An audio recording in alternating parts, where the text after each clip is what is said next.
வணக்கம் மாணவர்களே, இந்த காணொளி பதிவில் 12ஆம் வகுப்பு பொருளியலுக்கான இம்பார்ட்டன்ட் கொஸ்டினை பார்க்க போகிறோம். வாங்க வீடியோக்குள்ளே போகலாம்.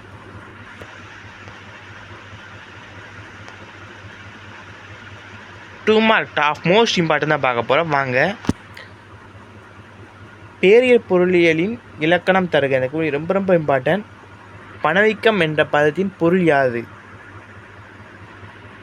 தேசிய வருவாய் இலக்கணம் கூறுக. தேசிய வருவாய் கணக்கீட்டில் சுய நுகர்வு எவ்வாறு சிரமத்தை தருகிறது? இந்த வேறுபாடு கொஸ்டின் பார்த்தீங்கன்னா என்என்பிக்கும் என்டிபிக்கும் உள்ள வேறுபாடு, இதுவும் படித்து வச்சுக்கோங்க. ஊரக வேலையின்மையின் முக்கிய இயல்பு. சே விதியின் எடுகோள்களை பட்டியலிடுக. முடுக்கி வரையறு. நுகர்வு சார்பு என்றால் என்ன? பெருக்கி வரையறு. இந்த கேள்வி ரொம்ப இம்பார்ட்டன்ட். பணத்தின் இலக்கணம் தருக. நெகிழி பணம் என்றால் என்ன? பணவீக்கம் என்பதனை இலக்கணம் தருக. தேக்க வீக்கம் என்றால் என்ன? வணிக வங்கிகள் என்பதனை வரையறு. சிஆர்ஆர் மற்றும் எஸ்எல்ஆர் ஆகியவற்றின் வேறுபாடு. டூமாக மொத்தம் 45 கேள்வி இருக்குது. அதிலே ரொம்ப இம்பார்ட்டன் தான் நான் சொல்லிகிட்டு இருக்கேன். இதில் ஸ்கிப் பண்ணிடாதீங்க. இது எல்லாமே மோஸ்ட் இம்பார்ட்டன் தான். பன்னாட்டு பொருளில் என்றால் என்ன? பன்னாட்டு வணிகத்தின் நன்மைகளில் ஏதேனும் 2 குறிப்பிடுக. செலவாணி மாட்டு வீதம் என்றால் என்ன? பொது சந்தை வரையறு. தடையற்ற வணிக பகுதி என்றால் என்ன? இந்த 32 கேள்வி ரொம்ப மட்டும் பார்த்து வச்சுக்கோங்க. பொது நிதி வரையறு. வரி கட்டணம் வேறுபடுத்துக. நேர்முக வரிக்கு 2 உதாரணங்களை தருக. ஜிஎஸ்டியின் கூறுகள் யாவை? உலக வெப்பமாதல் என்பதன் வரையறு. பொருளாதார முன்னேற்றம் வரையறு. பொருளாதார முன்னேற்றத்தின் குறியீடுகள் குறிப்பிடுக. நிதி ஆயோக். இந்த கேள்வி அடிக்கடி பப்ளிக் எக்ஸாம்லாம் கேட்டிருக்காங்க. திகைய படிக்காமல் எக்ஸாம் போயிடாதீங்க. புள்ளியியல் என்றால் என்ன? பொருளாதார அளவியல் என்றால் என்ன?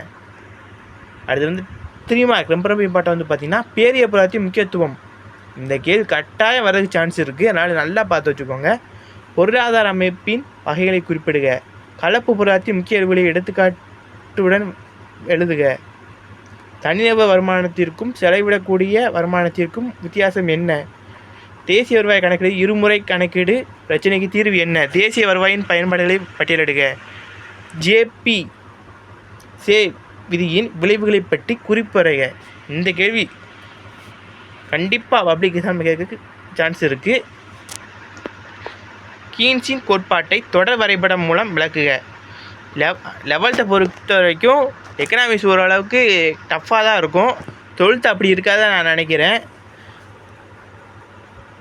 இருந்தாலும் நல்லா பார்த்து வச்சுக்கோங்க. எந்த கேள்வியும் ஸ்கிப் பண்ணிடாதீங்க. எல்லாமே படிச்சிருங்க. இதான் நம்ம 12th எக்ஸாம்லே லாஸ்ட் எக்ஸாமு. அதான் கொஞ்சம் கான்சன்ட்ரேட் பண்ணி பாடிங்க. தன்னிச்சையான முதலீடு தூண்டப்படுகின்ற முதலீடு ஆகியவற்றை வேறுபடுத்துக. முடுக்கிக்கும் பெருக்கிக்கும் உள்ள வேறுபாடுகளை விளக்குக. மிக பெருக்கி வரைக. பண அளிப்பு என்றால் என்ன? பண அளிப்பினை தீர்மானிக்கும் காரணிகள் யாவை? வணிக வங்கிகளின் கடன் உருவாக்கும் முறை நுட்பத்தின் எழுதுக. நபார்டின் பணி. இந்த நபார்டின் பணி பார்த்தீங்கன்னா அடிக்கடி பொது தேர்வில் கேட்கப்பட்ட வினா.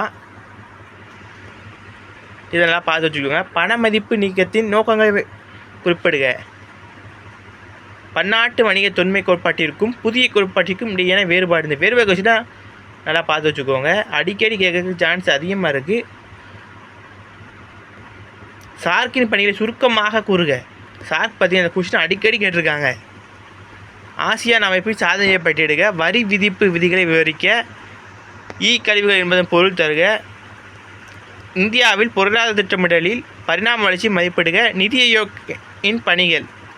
இந்த கேள்வி ரொம்ப இம்பார்ட்டன். கட்டாயம் கேட்கறதுக்கு சான்ஸ் அதிகமாகவே இருக்குது. புள்ளியலின் பணிகள் யாவை? இந்த கேள்வி பார்த்து வச்சுக்கோங்க. அது திட்ட விளக்கத்தினை காண்க. இந்த கொஸ்டின் பார்த்து வச்சுக்கோங்க. 5 மார்க் ரொம்ப இம்பார்ட்டன். பார்த்திங்கன்னா ஃபஸ்ட்டு 2 கேள்வி. பேரின பொருளியலின் பரப்பெல்லையை விவரி. முதலாளித்துவம், சமத்துவம், கலப்புத்துவம் இவற்றின் தன்மைகளை விளக்குக. தேசிய வருவாயின் முக்கியத்துவம் விவரி. வேலையின்மையின் வகைகளை விவரி. சேயின் அங்காடி விதியினை திறனாய்வு செய்க. தொன்மை கோட்பாடு மற்றும் கீன்ஸ் கோட்பாடு இவற்றை இடையிலான வேறுபாடுகளை விளக்குக. பெருக்கி இயக்கும் விதத்தை விவரி. முடுக்கி செயல்படும் விதத்தை விளக்குக. பணத்தின் பணிகளை விளக்குக. வணிக வங்கிகளின் பணிகளை விளக்குக. இந்த கேள்வி அடிக்கடி கேட்டிருக்காங்க, அதனால் கேட்கறதுக்கு சான்ஸ் அதிகமாகவே இருக்குது. மைய வங்கி அல்லது ரிசர்வ் வங்கி பணிகளை விளக்குக. இதெல்லாம் நல்லா கெட்டிங் போட்டு பாயிண்டாக எழுதுங்க. எக்ஸ்பிளேஷன் நல்லா பண்ணுங்கள். ப்ரெசன்டேஷன் ரொம்ப ரொம்ப முக்கியம் எக்கனாமிக்ஸை பொறுத்த வரைக்கும். அடித்து எழுதாதீங்க. ஒரு மார்க் மைனஸ் பண்ணுறதுக்கு அதிகமாக சான்ஸ் இருக்குது. உங்களுக்கு தெரியாது இல்லை, எப்படி எழுதும் உங்களுக்கு தெரியும், அந்த மாதிரி எழுதுங்க. உலக வங்கியின் பணிகளை வெளிக்கொணர்க. இந்த கேள்வி ரொம்ப ரொம்ப இம்பார்ட்டன்ட். இந்திய சமூக பொருளாதார மேம்பாட்டில் WTOவின் பங்கினை விவாதிக்கவும். சார்க் குறிப்பு எழுதுக. SAARC Prix. இந்த கேள்வி ரொம்ப ரொம்ப இம்பார்ட்டன்ட். மறைமுக வரிகளின் நன்மைகளை யாவை? நீடித்த அல்லது வளம் குன்றா வளர்ச்சி முக்கியத்துவம் அதன் நோக்கங்களை விளக்குக.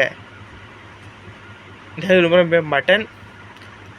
பல்வேறு வகையான திட்டமிடுதல் வகைகளை விவரி. புள்ளிகளின் இயல்பு மற்றும் எல்லைகளை விளக்குக. பின்புறங்களில் பியார்ஸின் ஒட்டுறவு கொள்வினை கண்டறிக. இந்த கேள்வி ரொம்ப ரொம்ப இம்பார்ட்டன்ட். இதெல்லாம் பார்த்து வச்சுக்கோங்க. எக்கனாமிக்ஸாம் நல்லா எழுதுங்க. இதான் நீங்கள் 12th எழுதுலே லாஸ்ட் எக்ஸாம் நினைக்கேன். எக்ஸாம் முடிஞ்சிருச்சு. அடுத்த கட்டமாக காலேஜ் எந்த காலேஜை போவேன்னு சூஸ் பண்ணியிருப்பீங்கன்னு நினைக்கேன். என்ன குரூப்பு என்ன காலேஜ் எடுக்க போகிறீங்கிற கமெண்ட் பண்ணுங்கள். தேங்க்யூ ஃபார் வாட்சிங்.